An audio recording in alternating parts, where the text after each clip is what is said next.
Dans cette vidéo, nous allons voir 5 erreurs à ne pas commettre pour réussir l'éducation de vos enfants.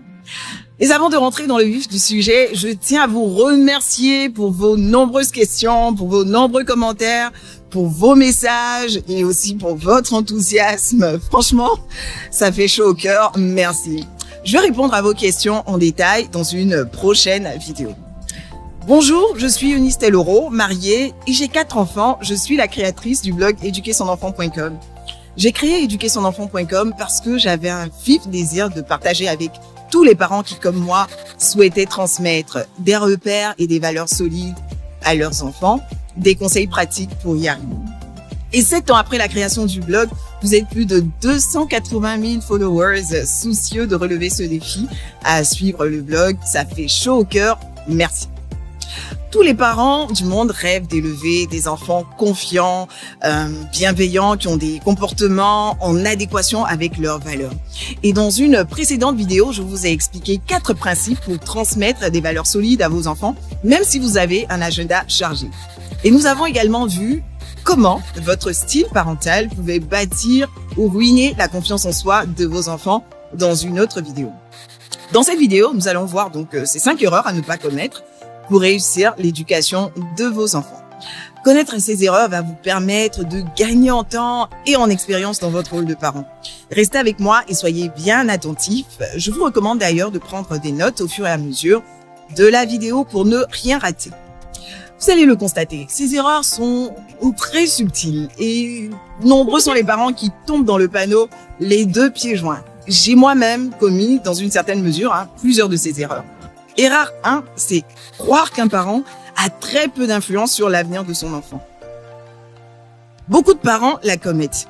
Ils se disent qu'un parent peut tout donner, il peut faire sa part, mais que si l'enfant a de mauvaises dispositions naturelles, il finira quand même par être un raté.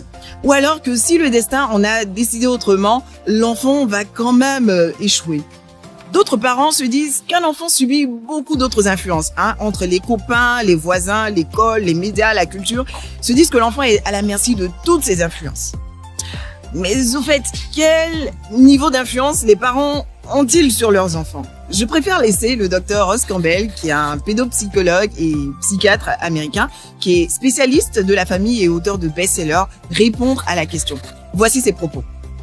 C'est le foyer qui détermine largement le bonheur, la sécurité et la stabilité d'un enfant. Ses formes de relation avec les autres adultes, avec ses copains et les autres enfants, son degré de confiance en lui-même et en ses capacités, s'il sera affectueux ou distant, comment il réagira dans des situations particulières. Oui, c'est le foyer malgré toutes les distractions qu'a un enfant qui exerce sur lui la plus grande influence. Waouh! Est-ce que vous réalisez le pouvoir que vous avez sur vos enfants? Le roi Salomon aussi pouvait le dire. Instruis l'enfant selon la voie qu'il doit suivre et quand il sera grand, il ne s'en détournera pas. Comme vous, je savais qu'en tant que parent, j'avais une certaine influence sur mes enfants, mais je ne réalisais pas à quel point cette influence était énorme jusqu'à ce que je fasse ces découvertes. Et depuis que nous en sommes conscients, mon mari et moi, et que nous mettons à profit cette influence, nous sommes épatés de voir à quel point nos enfants progressent dans l'acquisition des valeurs que nous nous efforçons de leur transmettre. Vous avez une très grande influence sur vos enfants. Ce que vous leur enseignez a beaucoup plus de poids que ce que le monde extérieur leur enseigne. Ne négligez surtout pas votre influence, utilisez-la à bon escient. Erreur 2. L'erreur 2, c'est de croire que vous avez tout votre temps pour transmettre des valeurs et forger le caractère de vos enfants. C'est vrai que nous vivons dans un monde qui va super vite, dans lequel nous sommes hyper sollicités. Le travail, les occupations extra-professionnelles bouffent une grosse partie de notre temps et de notre énergie. Et dans cette agitation, des journées, des mois, des années peuvent s'écouler sans qu'on ne se donne le temps de s'attaquer aux choses essentielles, comme forger le caractère de nos enfants, leur transmettre des valeurs solides. Et c'est un petit peu ce que j'ai vécu en tant que jeune maman. J'étais à fond dans le travail et dans mes autres occupations quotidiennes. Je n'avais pas beaucoup de temps à consacrer à mes enfants jusqu'à ce que ma gynéco m'arrête parce que je faisais une menace d'accouchement prématuré pour ma 3e grossesse. Et cet événement qui a été pour moi un coup dur s'est transformé en une grande richesse. Il m'a permis de me reconnecter à ce désir que j'avais de transmettre une excellente éducation à mes enfants. Cette épreuve a été à la base, d'ailleurs, de la création d'éduquersonenfant.com. Vos enfants sont avec vous pour un temps. Un jour, ils s'en iront. Si vous ne prenez pas la peine de leur transmettre vos valeurs et si vous ne prenez pas le temps de renforcer les liens qui vous unissent, vous risquez d'avoir des regrets. Selon Bronnie Ware, infirmière australienne aux soins palliatifs, parce qu'elle voyait plusieurs patients mourir, et elle est en plus l'auteur du livre « Les 5 regrets des personnes en fin de vie ». L'un des principaux regrets des personnes en fin de vie, vous savez, c'est quoi? J'aurais dû moins travailler. C'est un regret qui revient chez tous les patients masculins que j'ai eu à soigner. Ils n'ont pas vu leurs enfants grandir. Ils n'ont pas prêté assez d'attention à leur compagne. Voici les propos de Bronnie Ware. Le temps passe vite, beaucoup plus vite qu'on ne le croit. Un jour, le compte à rebours sonnera et vos enfants s'en iront de chez vous. C'est vraiment urgent de ne plus remettre à demain. Maintenant, c'est le moment ou jamais pour jouer entièrement votre rôle de parent et vous investir pleinement aux côtés de vos enfants. Vous ne pouvez pas vous soustraire de vos responsabilités professionnelles. C'est vrai, sinon comment vos enfants mangeront? Mais vous ne pouvez pas non plus vous soustraire de vos responsabilités familiales. C'est la raison pour laquelle le programme Parents Avisés Premium va vous aider à asseoir un meilleur équilibre vie privée, vie professionnelle. Erreur numéro 3.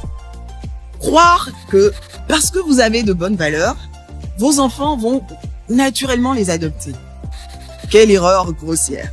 Je l'ai tout de suite constaté lorsque mes enfants ont commencé à mentir. Mais dis donc, comment c'est possible? Mon mari et moi, nous sommes des personnes honnêtes. Mentir, c'est pas du tout une de nos pratiques. D'où viennent donc tous ces mensonges? Si vous avez de bonnes valeurs, c'est excellent. Parce que prêcher par l'exemple, c'est la pédagogie la plus efficace. Par contre, cela ne suffit pas. À votre avis, qu'est-ce qui peut bien pousser des enfants de parents honnêtes comme vous et moi à mentir? Bon, il y a plusieurs raisons, mais laissez-moi vous en donner 2. Déjà, il y a le fait d'avoir moins de 6-7 ans. Parce qu'à cet âge, on confond imagination et réalité. Ce qui est faux dans le monde réel peut être tout à fait vrai dans le monde imaginaire de l'enfant. Si dans son monde imaginaire, votre enfant a aperçu une girafe dans votre salon, vous aurez beaucoup de mal à le convaincre que la girafe en question n'existe pas. Et si dans son monde imaginaire, qu'il est complètement libre de s'inventer, il n'a pas mangé vos biscuits, il vous dira que ce n'est pas lui qui les a mangés, même si dans le monde réel, il l'a fait. Dans ce cas de figure, bon, vous l'avez compris, il ne s'agit pas de vrais mensonges. Que faire? Donc, vous allez expliquer à votre enfant et aussi à vous-même qu'il existe 2 mondes et vous allez patienter jusqu'à ce que votre petit soit capable de faire la distinction entre ces 2 mondes, bon, ce qui arrive vers 7-8 ans. Une deuxième raison qui peut pousser un enfant de parents honnêtes à mentir, c'est la peur d'être puni. Ils vous diront qu'ils n'ont pas mangé les biscuits parce qu'ils ont tout simplement peur que vous les punissiez. Et si cela arrive, ne paniquez pas parce que ça arrive dans toutes les familles. Ces mensonges sont juste des opportunités, des panneaux de signalisation qui vous disent « Hey, maman, papa, apprends-moi l'honnêteté ». Et dans le programme Parents Avisés Premium, nous allons voir comment transformer les gaffes de vos enfants en opportunités pour leur transmettre vos valeurs. Passons maintenant à la 4e erreur. La 4e erreur, c'est de mettre l'accent sur les études et reléguer les valeurs, les repères au second plan. Beaucoup de parents la font. Et pourtant, ce qui fait réussir dans la vie, ce n'est pas le quotient intellectuel. Le quotient émotionnel compte énormément. Et la vie est beaucoup plus vaste. L'école n'apprend pas tout. Vous êtes d'accord avec moi? L'école n'enseigne pas l'humilité, l'écoute, qui sont 2 qualités essentielles pour réussir son couple. L'école ne vous enseigne pas comment gérer votre argent. L'école ne donne pas des repères sur les relations amoureuses. L'école ne donne pas de repères sur l'alcool, la drogue. Et la vocation de l'école, c'est pas de forger un caractère pour résister aux tentations.